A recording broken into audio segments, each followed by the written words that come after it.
നമ്മൾ അനാച്ഛാദനം ചെയ്യുകയാണ്. ചില ഭാഗ്യങ്ങൾക്ക് കൂടെ പാഠം ചെയ്യുന്നു.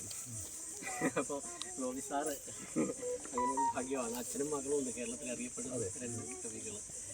അപ്പം നേത്രക്ക സാർ ആദ്യം മുതലേ നമ്മൾക്ക് ഒരു ആദ്യത്തെ പുരസ്കാരം വാങ്ങുകയും ചെയ്യുകയാണ്.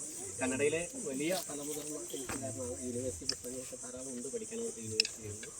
സുഭാഷ് പിള്ള ഇതിൻ്റെ സംഘാടകനാണ് നമ്മുടെ കന്നഡ വിഭാഗത്തിൻ്റെ. ഇതിനു മുമ്പ് നമ്മൾ പുരസ്കാരം വാങ്ങിയ ചിലർ കൂട്ടത്തിലുണ്ട്, ഇദ്ദേഹമുണ്ട്, പിന്നെ ആൾക്കാരൊക്കെ ഉണ്ട്. അപ്പോൾ കഴിഞ്ഞ വർഷം അവർ കുറേ പേര് വന്നിരുന്നു. ഈ വർഷം കുറച്ച് കുറവ് അവിടെ ഉത്സവം നടക്കുന്നുണ്ട്. അപ്പോൾ ഇവരുടെയൊക്കെ സാന്നിധ്യത്തിൽ, അപ്പോൾ അക്ഷരങ്ങളുടെ തമ്പുരാക്കന്മാരിവിടെ ഉണ്ട്. അപ്പോൾ അവരുടെ സാന്നിധ്യത്തിൽ ഈ നവൂരക്ഷരങ്ങളുടെ ദേവാലയമാണ്, പുസ്തകങ്ങളുടെ ദേവാലയമാണ്, ജ്ഞാനത്തെ ആരാധിക്കുന്ന, അറിവിനെ ആരാധിക്കുന്ന ഒരു ദേവാലയമാണ്. എല്ലാ മതജ്ഞാനങ്ങളെയും ഓരോ മതത്തെയും ഒരു ജ്ഞാനമായിട്ട്, ജ്ഞാനശാഖയായിട്ടാണ് നോമ്പുരം തിരിച്ചറിയുന്നത്. അപ്പോൾ നമുക്ക് അനാച്ഛാദന കർമ്മം നിർവഹിക്കാൻ വേണ്ടി എല്ലാവർക്കും വേണ്ടിയിട്ട് നമ്മുടെ സീനിയർ എഴുത്തുകാരായ ഗോപി സാറിനെയും രാധാകൃഷ്ണ സാറിനെയും ചുമതലപ്പെടുത്തുകയാണ്. അവരിത് ഓരോ ഭാഗത്തേക്ക് നീക്കിയിട്ട് അതിൻ്റെ വീഡിയോയും വേണം, സ്റ്റില്ലും വേണം.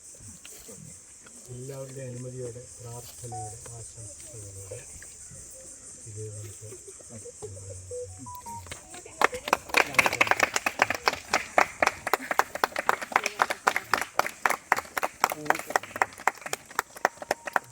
മാഷെ ഒന്ന് ഇങ്ങോട്ട് നോക്കിയിട്ട് ഒന്ന് ഫോട്ടോ നിന്നാലേ നല്ലതായിരുന്നു.